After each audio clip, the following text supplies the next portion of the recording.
capítulo 15, pero estamos leyendo específicamente versos 52 y 54, en el nombre del Padre, del Hijo y del Espíritu Santo, y la palabra del Señor dice así.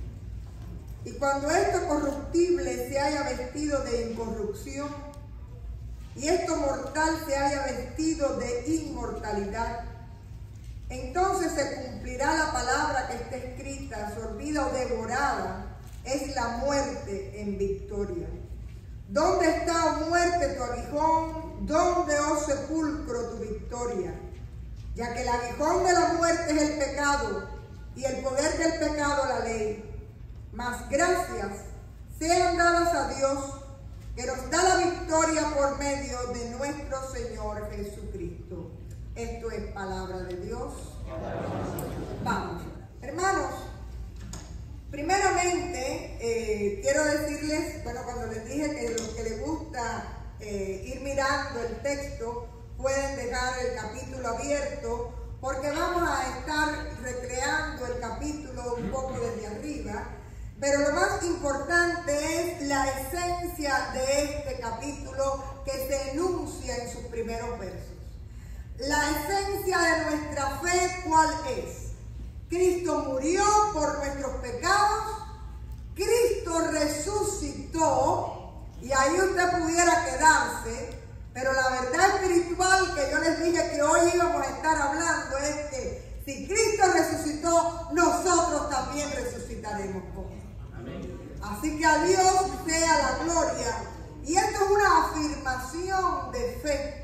Cristo murió por nuestros pecados, Cristo resucitó, Cristo mora a la diestra del Padre y ha resucitado, y como Él resucitó, nosotros como pueblo de Dios también vamos a resucitar. En este capítulo, lo primero que sucede después de esta afirmación de fe es que Pablo se centra en tratar de constatar que la resurrección de Cristo no fue un cuento contado o una ilusión óptica o un invento de sus seguidores. Ahí Pablo se centra específicamente a partir del verso 5 en decir que aquello que él está narrando, que Jesús fue sepultado, que resucitó al tercer día, fue constatado, dice que se le apareció, verso 5, a Cefas, a Pedro, y luego a los 12. El domingo pasado estudiamos uno de los pasajes en que estaban los discípulos reunidos y Jesús se apareció en medio de ellos diciéndole: paz a vosotros. También fue un pasaje importante porque aquellos que no podían creer, como Tomás, tuvieron la posibilidad de palpar, de tocar el cuerpo del resucitado. Así que después de la experiencia de estas personas, sigue diciéndonos Pablo: después se apareció a 500 hermanos a la vez, la mayoría de los cuales vive todavía, aunque algunos han muerto. Quiero decir que si por alguna cuestión usted sospechaba o alguien sospechaba que la historia de la resurrección era solo del grupo íntimo, aquí hay 500 personas y dice Pablo que en ese momento todavía hay algunos vivos. Es decir, para si tienes dudas, ve y pregunta qué fue lo que vieron y qué fue lo que sucedió. Y dice que luego se le apareció a Jacobo y más tarde a todos los apóstoles, y por último, como uno nacido fuera de tiempo, se me apareció también a mí. Estoy leyendo la Nueva Versión Internacional en este verso específicamente. La Reina Valera dice: como un abortivo se me apareció. Y ahí está Pablo haciendo la historia de alguna manera de cómo después que todos aquellos que caminaron y conocieron a Jesús y le vieron resucitado y daban su testimonio, también en algún momento allí en el camino de Damasco, eso lo pueden encontrar en Hechos 9, Pablo iba persiguiendo a los cristianos y Jesús se le aparece resucitado y le dice, ¿por qué me persigues? Dura cosa te da patadas contra el aguijón. Es decir, estás luchando contra algo totalmente imposible. Así que en este sentido, la primera idea que les quiero dejar es que la resurrección del Señor es un testimonio corroborado por muchas personas, por muchos de sus contemporáneos, no solo por los seguidores cercanos, sino también por otros, e incluso alcanza a Pablo. Por eso es que Pablo es uno de los versos favoritos míos, el verso 10 de este capítulo. Por la gracia de Dios soy lo que soy, no yo, sino la gracia de Dios en mí. Y usted puede decir amén, porque si usted se siente que ese pasaje también es para usted, puede apropiárselo, porque es uno de mis pasajes favoritos. Ahora bien, comienza el texto después de haber dado testimonio de la resurrección del Señor. Ya Pablo se va a centrar en explicar nuestra propia resurrección. Y la verdad espiritual que va a estar subrayándose una y otra vez es que Jesús resucitó de los muertos, y porque Él vive, nosotros también viviremos, y Él llevó sobre sus hombros nuestra propia resurrección. Y puede ser que para usted esto sea muy difícil, pero sencillamente va a tratar ahora Pablo de explicarnos qué es lo que sucederá dentro de los misterios de la fe. Porque hay cosas que no podemos explicar. Usted nunca se ponga a discutir con un científico que Dios creó la tierra en 7 días, como lo dice el Génesis. Porque la Biblia es un libro de fe. Pero usted sí le puede decir al científico, detrás de todo lo que tú me digas, de todas las explosiones, de todas las cosas, el Señor es el creador. Es decir, esa es la verdad espiritual. El Señor es el creador. ¿Cómo lo hizo? Él sabe. Pero yo lo que creo es que Él es el creador y sigue siendo el creador. Así que de la misma manera, se trata Pablo este tema de la resurrección nuestra, llevada por Cristo también, porque dice que allí en la cruz Él cubrió todos nuestros pecados, y cuando Él resucita es para que nosotros también resucitemos con Él. Hay una idea, solo para que ustedes tengan, no vamos a entrar en detalles, pero solo decirles que habían 2 concepciones del mundo en aquel momento en cuanto al cuerpo humano. Los griegos y los occidentales pensaban en la concepción dualista, que aunque parezca que no, todavía ese pensamiento está muy activo en medio nuestro, donde el alma se separaba del cuerpo y de alguna manera tenía cierta autonomía, y era el alma lo que iba a Dios. Sin embargo, la concepción judía era que el cuerpo humano, que el ser humano era una unidad, cuerpo y espíritu, y que todo eso constituía a la persona. Y Pablo va a tratar de explicar que cuando somos salvados, cuando somos resucitados, vamos a ser en una unidad, tal y como él lo concebía en su pensamiento judío. Ahora la pregunta es, ¿y cómo resucitarán los muertos? Porque creemos que hay resurrección, ¿amén? Creemos que hay resurrección. El viaje de la vida es lo más breve que puede haber. Ahora usted se mira en el espejo y le parece que es mentira. Y aquella persona de pelo largo, delgadita, ¿dónde está? ¿Cuándo pasó el tiempo? ¿Cómo fue que pasó? Nuestra vida es un suspiro. Pero dice la palabra que el Señor te ha amado con amor eterno desde la eternidad y hasta la eternidad. Y nos dice el libro de Eclesiastés que Dios puso eternidad en el corazón humano. Y a Dios sea la gloria, porque usted y yo estamos incluidos en ese proyecto de vida. Pero entonces comienza Pablo a tratar de explicar cosa tremenda. ¿Cómo va a ser la resurrección? Y en realidad lo único que él hace es buscar tres imágenes que de alguna manera puedan explicar lo que va a suceder. Y por supuesto inspirado por el Espíritu Santo. Y la primera comparación que hace Pablo es la de la semilla.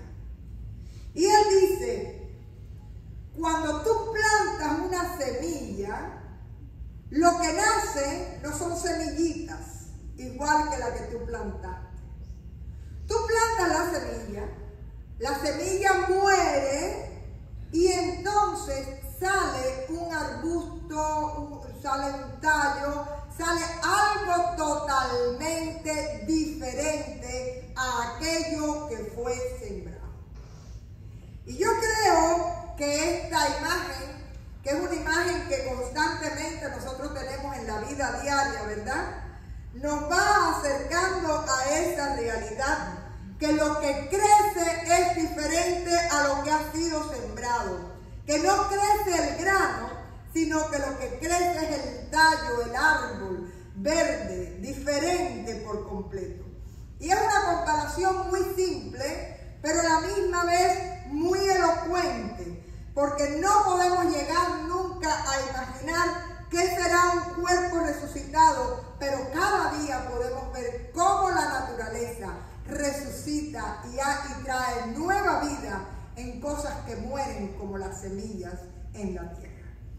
Así que esta primera imagen de la semilla que es transformada en árbol es una primera idea que Pablo nos quiere dar. La segunda idea va a estar relacionada con la calidad del nuevo cuerpo, del cuerpo resucitado. Dice que se siembra en corrupción y se resucita en incorrupción. Que se siembra en deshonra y se resucita en gloria. Que se siembra en debilidad y se resucita en poder. Así que lo que es perecedero pasa a ser imperecedero, lo que es despreciable pasa a ser vigoroso, poderoso, y por último, el cuerpo humano pasa a ser cuerpo espiritual. Lo importante de esta idea, ¿cuál es? Que lo que va a resucitar es mejor que lo que hay hoy. Que lo que va a resucitar realmente haya cancelado el pecado por completo y ha sido santificado completamente. Y es una realidad diferente. Estamos acostumbrados a un cuerpo humano y vamos a recibir un cuerpo espiritual. Y la tercera idea o imagen que usa Pablo también para ser entendido, yo creo que la de la semilla se entendió muy bien. Esta de que el cuerpo va a ser diferente, no la entendimos muy bien porque no sabemos cómo. Esperemos que el Señor nos haga más bonitos, ¿verdad? Y de lo que somos, pero lo importante es que es un cuerpo para eternidad, ¿eh? Es lo importante. Y también recuerden que el proyecto original del Señor, ¿cuál fue? En el huerto había vida eterna. En el huerto no había muerte. Así que ya el Señor sabe qué tipo de cuerpo debe ser resucitado. Y el tercer elemento que hace Pablo, o que usa Pablo, es la comparación entre el primer hombre, entre Adán y Cristo, diciendo que el primer hombre fue hecho de barro y recibe el aliento de vida por el soplo del Espíritu, un espíritu en minúscula, el Espíritu que da vida. Pero que el segundo hombre, es decir, el ser humano nacido en Cristo, viene del cielo y recibe cuerpo espiritual y en él habita no el aliento de vida, sino sobre todo la presencia del Espíritu Santo de Dios, que nos hace participar de lo divino hasta la eternidad y ser parte del plan de Dios. Quiere decir, hermanos, que si nosotros somos honestos, ahora usted le preguntan cómo vamos a resucitar y ninguno lo va a poder explicar exactamente. Primeramente porque no lo hemos vivido. Pero lo que sí sabemos es que si Cristo nos prometió que vamos a resucitar con Él, Él sabrá cómo. Y Él sabrá no solo cómo hacerlo, sino nos tendrá incluido en su plan de vida eterna. Y la tercera idea que les quiero dejar, la primera es la experiencia de la fe de que si Cristo resucitó, usted y yo vamos a resucitar. Que la resurrección de Cristo no fue un cuento, que hubo muchos testigos, y después la explicación de Pablo de cómo nosotros pudiéramos resucitar con Cristo. Pero la última parte de este texto, que es la que hemos leído, es aquella que asegura que incluso en la muerte Cristo ha sido victorioso y hay también victoria para aquellos que son de Cristo sobre la muerte y el pecado. Y a Dios sea la gloria. Amén. Miren, hermanos, yo ya llega un momento en que me abruma realmente hacer tantos funerales, pero nunca yo había tenido que hacer un funeral como el que hice ayer, de un niño de 25 años que tuvo una convulsión y nunca más regresó. Es alguien que no es exactamente parte de la iglesia, pero la familia estaba en necesidad, son gente del barrio, y estuvimos allí con ellos. Hermanos, qué diferente es poder hablar de la muerte desde la esperanza en Cristo Jesús. Qué diferente es cuando usted sabe que hay un más allá del sol está la gloria del Señor. Que lo que nosotros podemos percibir hoy son las sombras del valle de sombra y de muerte, pero que detrás de esas sombras hay un lindo amanecer, hay un tiempo mejor, hay una bendición de parte de Dios para aquellos que han sido escogidos.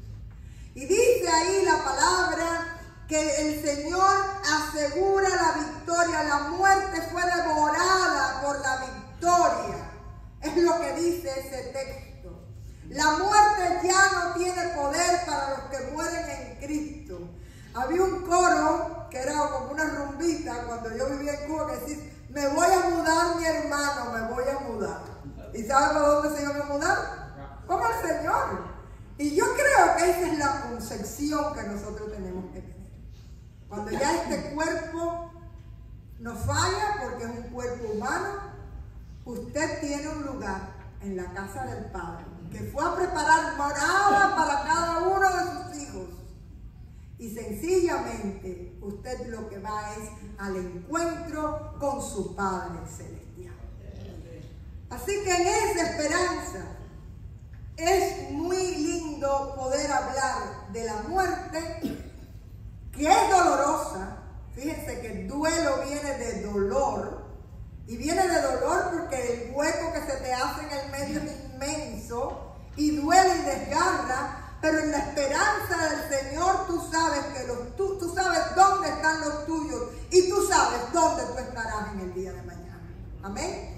Así que esta verdad espiritual de que la muerte fue vencida por la cruz del Calvario y por la resurrección de Cristo nos da la seguridad, primeramente, de la vida eterna y sobre todo de la resurrección con el Señor.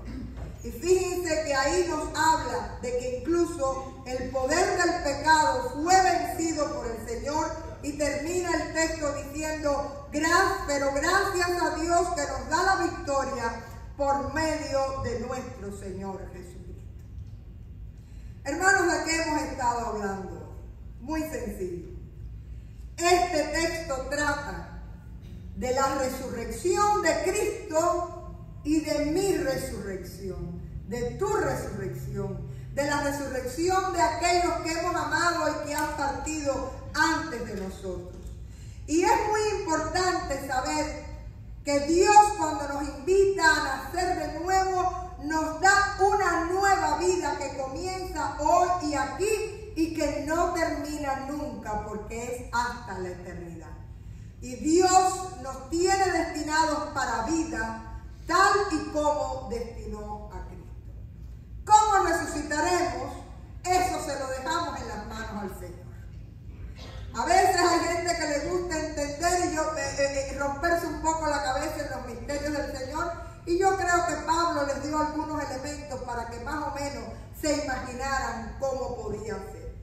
Pero estas comparaciones solo son para ayudarnos a acercarnos a ese misterio, en una seguridad que en nuestra resurrección vamos a ser los mismos, pero transformados por el Señor, y que al nosotros también atravesar la Pascua de Cristo, pasaremos a una nueva existencia definitiva, destinado para Cristo. Quiere decir, hermanos, que la verdadera sanidad, la verdadera santidad, la verdadera transformación, solo tú y yo la vamos a lograr cuando estemos con el Señor. Así que la resurrección, que es transformación definitiva, también es para ti y para mí, por la gracia del Señor Jesús. Y porque vivimos en Él, podemos tener esperanza y podemos saber que junto al Señor también nos podremos gozar un día en su reino. Vamos a orar.